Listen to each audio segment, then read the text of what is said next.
नमस्कार प्यारे विद्यार्थियों, कैसे हैं आप सभी। उम्मीद करता हूं कि आप सभी लोग बहुत अच्छे होंगे।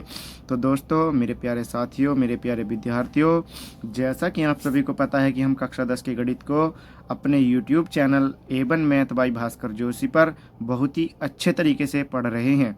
तो देखिए, आज इसी श्रृंखला को आगे बढ़ाते हुए हम प्रश्नावली 13.2 के सभी उदाहरणों की बात करने वाले हैं।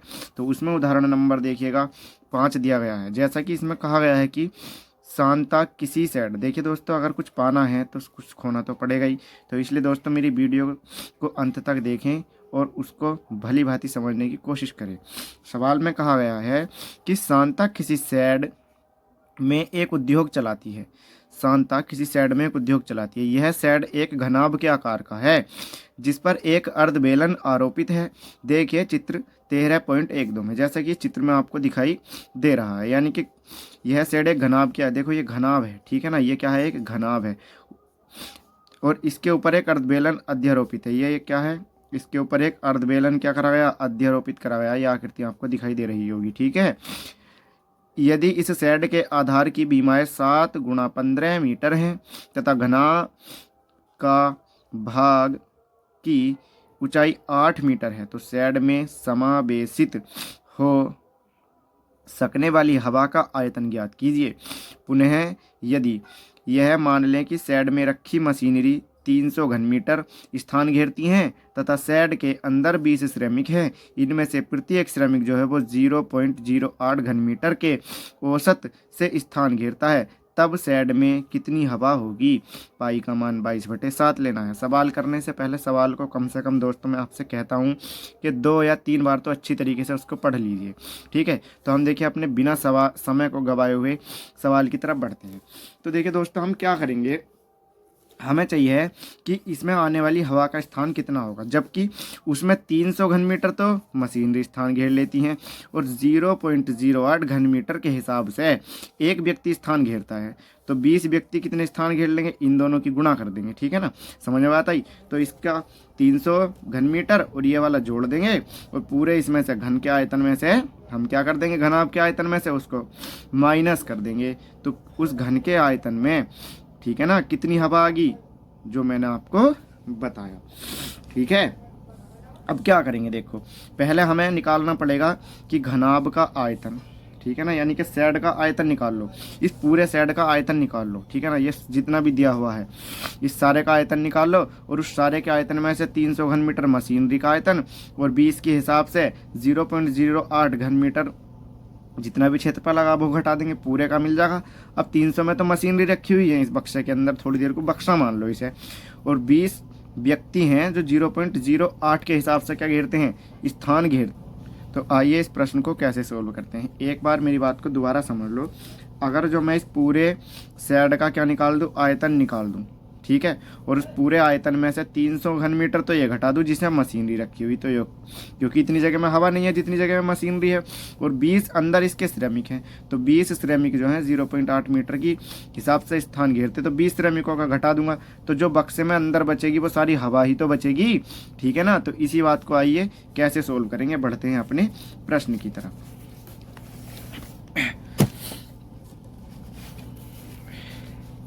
तो देखिए दोस्तों, शेड का आयतन या घनाभ, शेड का आयतन हम कैसे निकालेंगे या घनाभ का आयतन हम किस प्रकार से निकालेंगे, ठीक है। आप सभी इस बात को जरा बहुत ही अच्छी तरीके से समझेंगे। शेड का आयतन यानी कि घनाभ का आयतन, ठीक, नीचे तो ये घनाभ है, घनाभ का आयतन और प्लस अर्धबेलन का आयतन, जैसा कि आपको मैंने अभी आकृति में दिखाया था, ठीक है।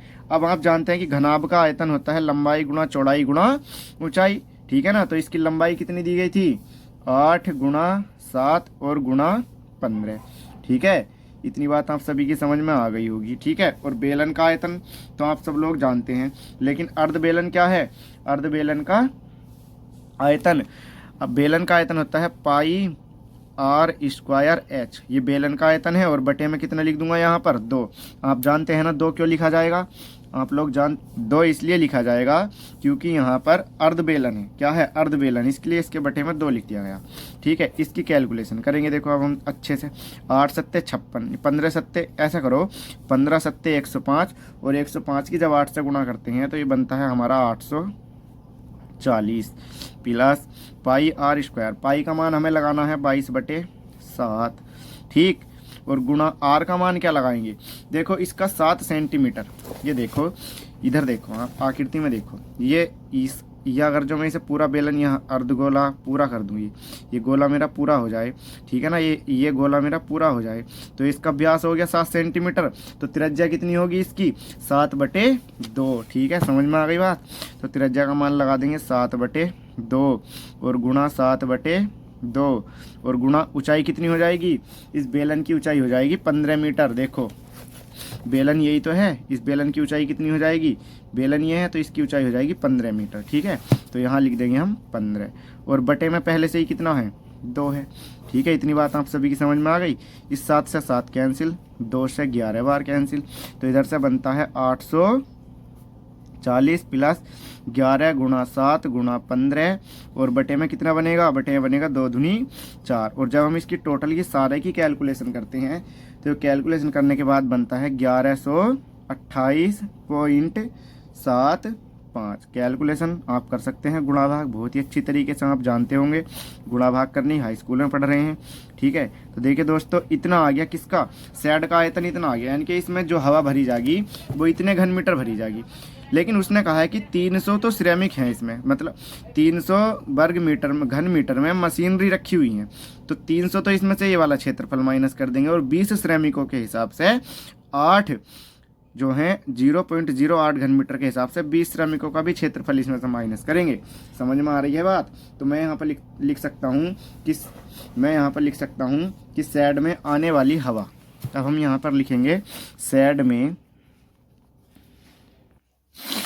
तो देखिए दोस्तों यानी कि सैड में आने वाली हवा कितनी होगी, सैड में आने वाली हवा, तो मैं कह सकता हूँ कि इस पूरे सैड का आयतन, उसमें से हमने सिरेमिकों में जितना सिरेमिकों के द्वारा लिया गया आयतन है उसे माइनस करेंगे और माइनस मशीनरियों का आयतन माइनस करेंगे। तो सैड का आयतन हम जानते हैं कितना आया था 1128.75 माइनस सिरेमिकों के द्वारा, देखो एक सिरेमिक जो है, एक सिरेमिक के द्वारा कितना लिया जाता है 0.08 और सिरेमिक कितने हैं टोटल 20 सिरेमिक हैं। समझ में आ गई बात। तो इतना हो जाएगा, माइनस मशीनरों के द्वारा कितना लिया गया 300 लिया गया। इतनी बात आप समझ चुके होंगे।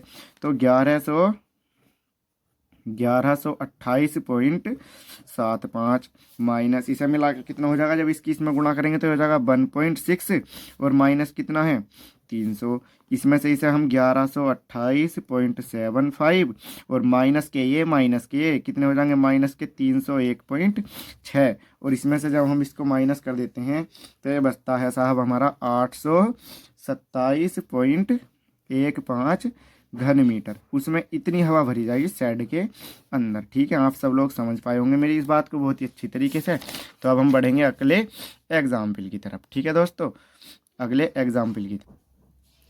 तो देखिए दोस्तों, उदाहरण नंबर 6 में क्या कहा गया है कि एक जूस बेचने वाला अपने ग्राहक को आकृति 13.13 में दर्शाए गए गिलासों से जूस देता है, जैसा कि इसमें दिखाया गया।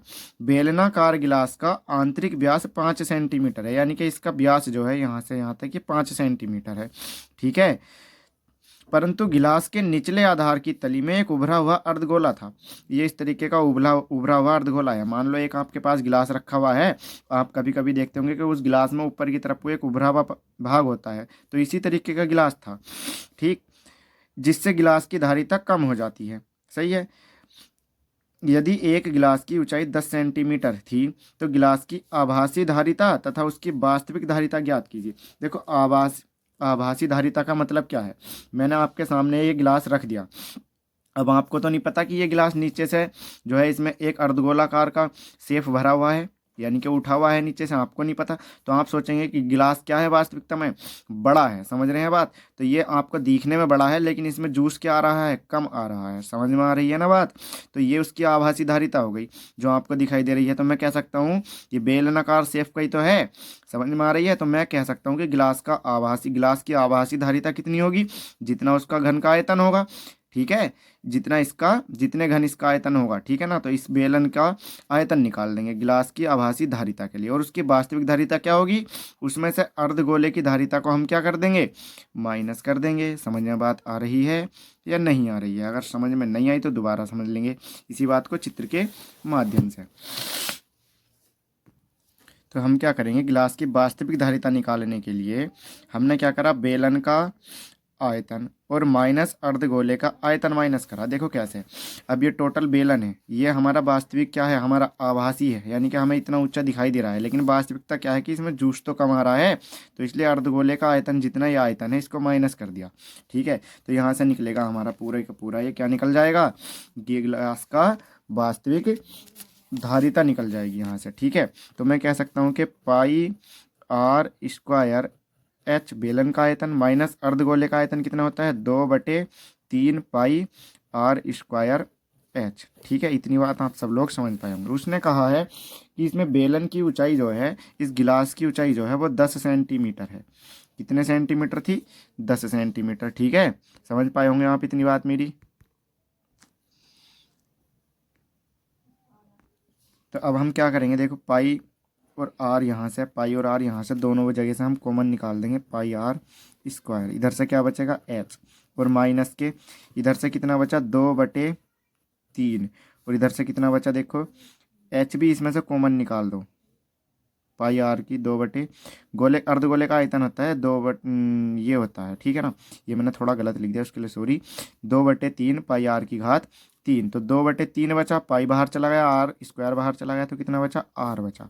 अब मैं यहाँ से पाई का मान लगा दूंगा। पाई का मान कितना होता है आप जानते ही हैं। पाई के मान के लिए उसने हमसे कहा है कि 3.14 लगा दो, 3.14 गुणा, उसने देखो त्रिज्या कितनी माननी पड़ेगी। अब त्रिज्या कितनी होगी, यानी कि यहाँ से यहाँ तक का व्यास उसने हमें दिया था 2r, 82 तो होता है, ये दिया था उसने 5 सेंटीमीटर। तो मैं कह सकता हूँ कि r बराबर हो जाएगी 5/2 सेंटीमीटर। ठीक है, इतनी बात आप सब लोग समझ पाए होंगे। तो यहाँ पर लिख देंगे 5/2, और ऊंचाई कितनी है उसकी, 10, और माइनस के 2/3, आर का मान कितना है, 5/2, इस 2 से 2 कैंसिल। ठीक है, इतनी बात आप सब लोग समझ पाए होंगे। तो वास्तविक धारिता को करने के लिए जब हम इसे यहाँ से बटे में कितना लिख दे, 2 0, 5 से काट दो इसे 20 बार। ठीक है ना, तो ये बना इधर से हमारा 314, और बटे में 2, 20 दूनी 40, और गुणा इधर से कितना बनेगा, 10 माइनस के 5/2। ठीक है, इसे सारे को जब हम सोल्व करते हैं तो इसके सारे की कैलकुलेशन करने के बाद में हमारे पास आता है 163.54 घन सेंटीमीटर। ठीक है ना, इतनी बात आप सब लोग समझ पाए होंगे। तो इतने घन सेंटीमीटर उसका क्या होगा, गिलास का वास्तविक धारिता होगी, यानी कि इतने घन लीटर उसमें क्या आ सकता है, गिलास में पानी आ सकता है। ठीक है, आप सब लोग मेरी बात को समझ पाए होंगे भली भांति। आप इस सवाल का स्क्रीनशॉट ले सकते हैं। तो देखिए दोस्तों, आइए हम बढ़ते हैं अपने अगले प्रश्न की तरफ। देखिए दोस्तों, अगले प्रश्न में कहा गया है कि एक ठोस खिलौना एक अर्धगोले के आकार का है जिस पर एक लंबवृत्तीय शंकु आरोपित किया गया, जैसा कि आपको ये दिखाई दे रहा है। ठीक है, इस शंकु की ऊंचाई 2 सेंटीमीटर है, यहाँ से यहाँ तक की ऊंचाई 2 सेंटीमीटर है, और आधार का व्यास 4 सेंटीमीटर, यहाँ से यहाँ तक व्यास 4 सेंटीमीटर। इस खिलौने का आयतन निर्धारित कीजिए। यदि एक लंबवृत्तीय बेलन इस खिलौने के परिगत हो तो बेलन और खिलौने के आयतनों का अंतर ज्ञात करना है। ठीक है, पहले बेलन का आयतन और खिलौने का आयतन का अंतर ज्ञात करना है। तो देखिए कैसे करेंगे, इस सवाल को सुनते हैं जरा। देखिए, इस अर्धगोले के ऊपर ये क्या था, अध्यारोपित शंकु था। ठीक है, अब उसने हमसे कहा है कि इसके परिगत एक बेलन और बनाया गया, यानी कि इसकी भुजाओं को छूते हुए। ठीक है, ये हमने क्या बना दिया, इसमें एक बेलन और बना दिया। ठीक है, इतनी बात आप सब लोग समझ पा रहे होंगे मेरी। ये हमने क्या करा, इसमें बेलन बना दिया। ठीक है ना, ये बन गया जी आपका बेलन। ठीक है, और इधर से भी ये बन गया जी आपका बेलन। अब आकृति ये बन के फिट होती है अपने पास। ठीक है, इतनी बात आप सब लोग समझ पाए होंगे। खिलौना तो ये है अंदर वाला, ऊपर वाला क्या है, बेलन है। अब उसने हमसे क्या कहा कि इसके आधार का व्यास 4 सेंटीमीटर था, यहाँ से यहाँ तक, यानी कि 2r बराबर 4 सेंटीमीटर। तो मैं r बराबर बोल सकता हूँ 2 सेंटीमीटर। ठीक है। फिर उसने कहा है कि इस शंकु की ऊंचाई 2 सेंटीमीटर है, यानी कि इस शंकु की ऊंचाई यहाँ से यहाँ तक की जो ऊंचाई है, ये वाली ऊंचाई 2 सेंटीमीटर है। ठीक है, कितनी है? 2 सेंटीमीटर। और ये कितनी हो जाएगी? इसकी त्रिज्या हो जाएगी, तो ये भी 2 सेंटीमीटर हो जाएगी। जब ये अर्धगोला है तो यहाँ से यहाँ तक की भी ये क्या होगी? इसकी त्रिज्या होगी, तो ये वाली भी क्या हो जाएगी? 2 सेंटीमीटर ही हो जाएगी। बात समझ में आ रही है? क्योंकि ये इसकी क्या है? त्रिज्या है, ये भी त्रिज्या है, इधर भी त्रिज्या, मतलब केंद्र पे से हम जिधर को भी, केंद्र पर से हम किधर को भी अगर रेखा खींचते हैं तो वो त्रिज्या होती है। ठीक है, तो ये भी त्रिज्या, ये भी त्रिज्या। अब मैं कह सकता हूँ कि बेलन की ऊंचाई कितनी हो जाएगी? देखो यहाँ से यहाँ 2 ये है और 2 ये है, तो मैं इस बेलन की पूरी हाइट लिख सकता हूँ, कितनी हो गई? 4 सेंटीमीटर। ठीक है, इतनी बात आप सब लोग समझ पाए होंगे। ठीक है, तो देखिए इसे ही करने के लिए हमें क्या करना है। अब पहले दोस्तों हम क्या करेंगे, पूरे ठोस का आयतन निकाल लेंगे जो हमारे पास खिलौना बना हुआ था। ठीक है, इसका आयतन क्या कर लेंगे? निकाल लेंगे। तो लिखेंगे ठोस का आयतन बराबर, तो हम पहले पूरे ठोस का आयतन निकाल लेंगे इसका, यानी कि शंकु का और अर्धगोले का आयतन निकाल लेंगे। ठीक है, फिर उसमें से जो भी हमें आगे सवाल कहेगा वो कर देंगे। ठोस का आयतन कितना होता है? शंकु का आयतन, देखो ये शंकु का आयतन निकल जाएगा यहाँ से। ठीक है, और फिर हमारा अर्धगोले का आयतन, ये अर्धगोले का आयतन। तो शंकु के आयतन का फॉर्मूला होता है 1/3 पाई आर स्क्वायर एच, और प्लस अर्धगोले का आयतन होता है 2/3 पाई आर की घात 3। ठीक है, अब हम लोग क्या करेंगे, यहाँ से 1/3 पाई आर स्क्वायर कॉमन निकाल दो, 1/3 पाई आर स्क्वायर कॉमन निकाल दिया। ठीक है, तो यहाँ से क्या बचा? 1/3 पाई आर स्क्वायर चला गया, तो इधर से बचा एच, और प्लस के 1/3 भी चला गया तो 2, और पाई बाहर चला गया तो क्या बचा? आर। ठीक है, क्योंकि आर की घात 3 थी, 2 बाहर चली गई, 1 बची। अब मैं क्या कह सकता हूँ, इसका मान लगा दो, 1/3 गुणा पाई का मान 3.14, और गुणा इसकी त्रिज्या कितनी है? 2, और गुणा के 2। ठीक, क्योंकि 2 बार दे रखी। एच का मान कितना हो जाएगा? अब 4, और प्लस 2, और गुणा के 2, क्योंकि त्रिज्या कितनी थी? 2 गुणा 2। ठीक है, समझ में आ गई बात? 1 पॉइंट, इसका पॉइंट हटाओ, नीचे 2 जीरो बढ़ा दो। ठीक है, अब इसकी सारे की अगर जो मैं आप इसकी कैलकुलेशन करेंगे, 1/300, ठीक, और गुणा 314, और गुणा 4। ठीक है, ठीक है, इतनी बात आप सभी की समझ में आई। गुणा 4 प्लस के, देखो 2 दूनी 4, इसे मैं 8 लिख सकता हूँ। ठीक है, इतनी बात समझ में आ गई। 2 दूनी 4, 4 और 4 मिला के 8। अगर आप इसके फाइनल कैलकुलेशन करते हैं तो वो बनती है 25.12 सेंटीमीटर। ठीक है, इतने घन सेंटीमीटर खिलौने का क्या हो गया? आयतन हो गया, ठोस का आयतन। अब उसने हमसे कहा था कि खिलौने के आयतन और बेलन के आयतन का अंतर ज्ञात कीजिए, तो जो खिलौने का आयतन निकल गया, क्योंकि खिलौना तो ये है हमारा। ठीक है, तो ये क्या हो गया? खिलौने का आयतन हो गया। जो इतनी बात समझ में आ गई। अब चाहिए हमें बेलन का आयतन, क्योंकि हमें खिलौने के आयतन में से, ठीक है नहीं, बेलन के आयतन में से खिलौने के आयतन को घटा देंगे। ठीक है, तो वो यह बच जाएगा हमारा बेलन का आयतन माइनस खिलौने का आयतन। उसने हमने इन दोनों का अंतर मालूम करा था। इन दोनों का क्या मालूम करा था उसने? अंतर। तो यहाँ पर लिखेंगे बेलन का आयतन बराबर क्या बोल सकता हूँ? पाई आर स्क्वायर एच। लगा दो, पाई का मान 3.14, गुणा त्रिज्या कितनी है? 2 गुणा 2, और ऊंचाई कितनी है इसकी? 4। इसको अगर जो मैं सारे को कैलकुलेशन करता हूँ, ये देखो ये लो, ठीक, पॉइंट हटाया, बटे में 2 जीरो बढ़ा दिए, तो बराबर यहाँ